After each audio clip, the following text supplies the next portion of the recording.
Kapax, ito na naman, nagbabalik JSS Vlog para sa new vlog natin. Matagal tayo nawala pero ito, kailangan nating magbalik para sa ating vlog. Kaya suportahan nyo ako at subaybayan. At kung bago pa lang sa aking YouTube channel, please subscribe at pindutin mo na notification bell para lagi kang updated sa akin mga bagong parating na video. Kaya umpisaan na natin. Let's go!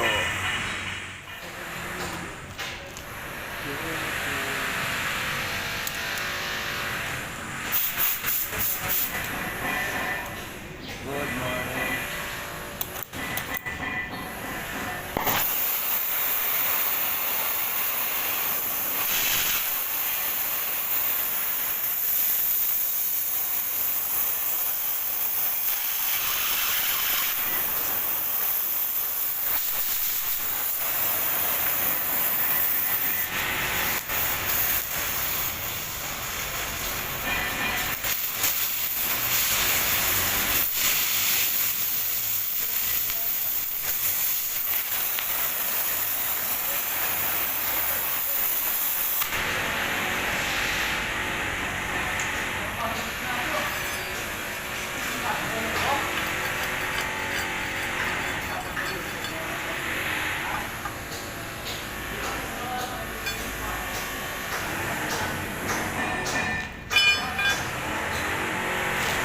Bale, tatanggal tayo ng mga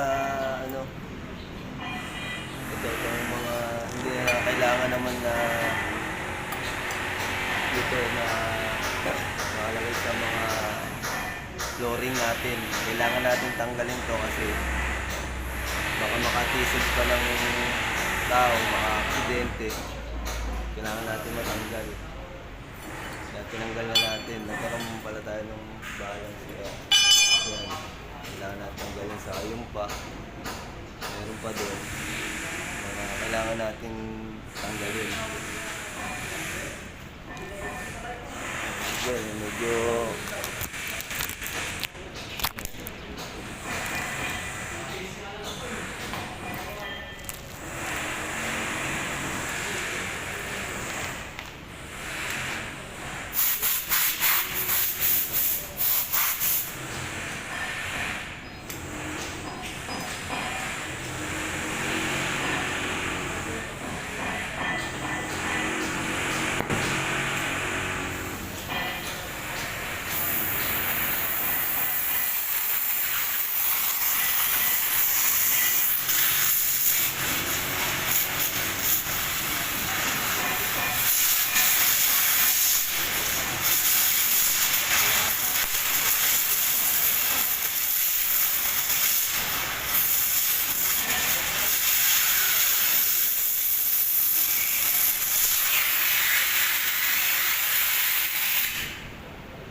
natin siya para kuha tayo ng pansilsil para doon sa natirang 36.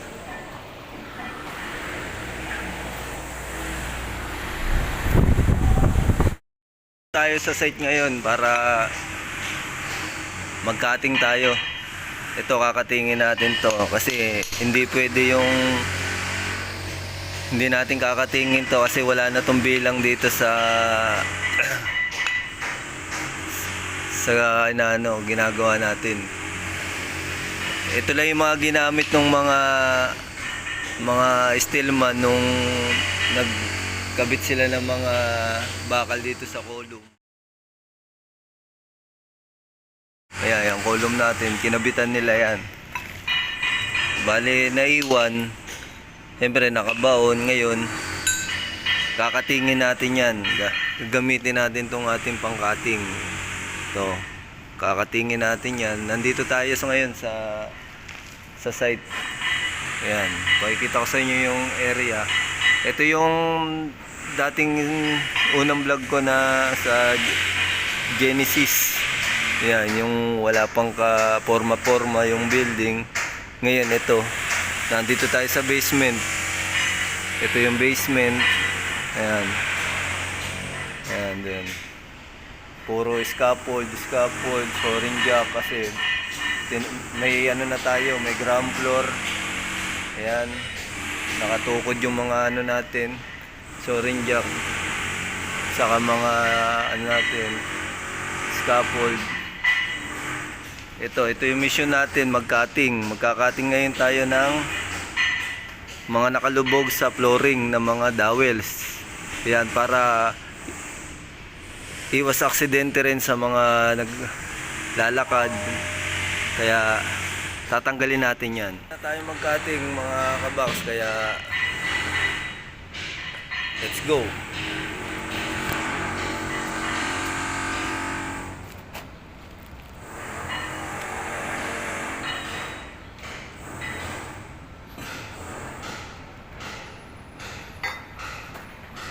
Gamit tayo nito para protection natin yan, kasi may tendency pumuputok yung mga semento, kaya kailangan natin ng protection. Tapos gagamit tayo nito itong mas kung pang welding, para iwas naman tayo sa disgrasya sa tamaan tayo ng talsik sa mukha, mga bangka.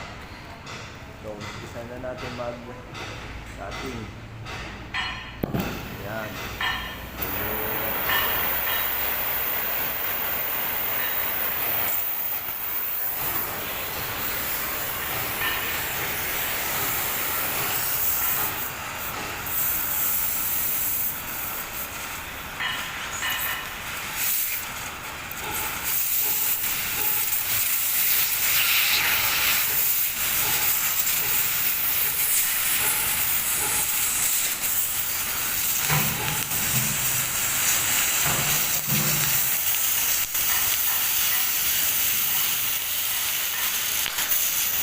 Yun ay may lasa natin.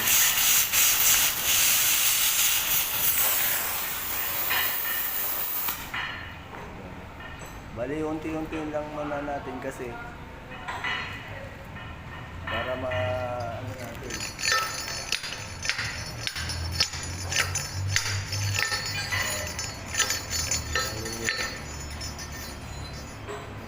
Yan, natanggal na natin yung pinaka malaki.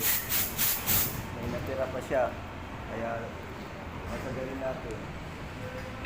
Yan ang tamang pagputol niya para hindi ka matalsikan sa mukha.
Napakadelikado yung talsik ng baga, tapos yung sa semento.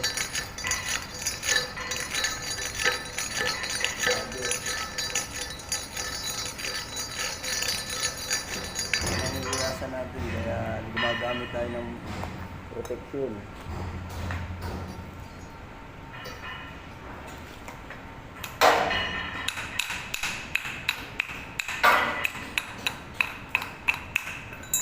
Meron pa siya natira, kaya ubusin natin yan. Kaya natin ang hangin.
Okay na yan kasi tatapingan pa naman yan. Hindi pa naman finish tong flooring natin. Kaya okay na yan. Lilipat naman tayo sa may column. Yun, yung sa may column, may dalawa doon na kakatingin uli natin para clear yung column. Kasi mga naiwan ko lang yan nung time na kasagsagan na nagkakating talaga ako. Kaya binalikan ko lang para clear tayo sa lahat. Mga boss, bali natapos na tayo sa pagkakating. Kaya magpapahinga na tayo sa pagkakating. Doon naman tayo po pwesto ngayon sa ating fabrication area, sa welding fabrication area. Bali kasi yun, kinating ko lang naman na to, yung mga natira ko dati na hindi ko mga napansin. Kaya binalikan lang natin. Kaya ito, naputol na natin, clear na tayo rito. Wala na tayong problema rito. Kaya iaayos na natin ating mga gamit para sa pagkakating, tapos doon tayo pupwesto ngayon sa pagwe-welding. Kaya tara na. Bali break time na namin kaya papahinga na tayo. Akit tayo dito sa maliit na hagdan para papunta sa natin, pahingahan. Mamaya pa tayo mag-out.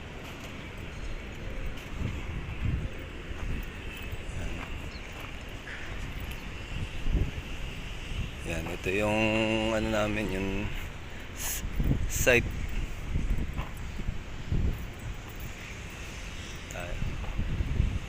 Baldadaanan ko lang yung yung acetylene ko saka yung oxygen para close bago tayo pumunta doon sa kantin para kumain.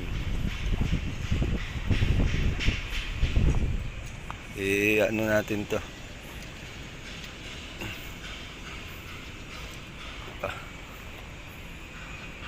Close lang natin kasi para hindi siya sumingaw. Yan.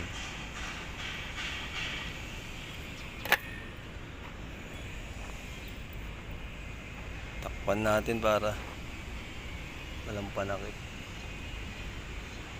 Yan yung site natin. Yan yung Genesis site.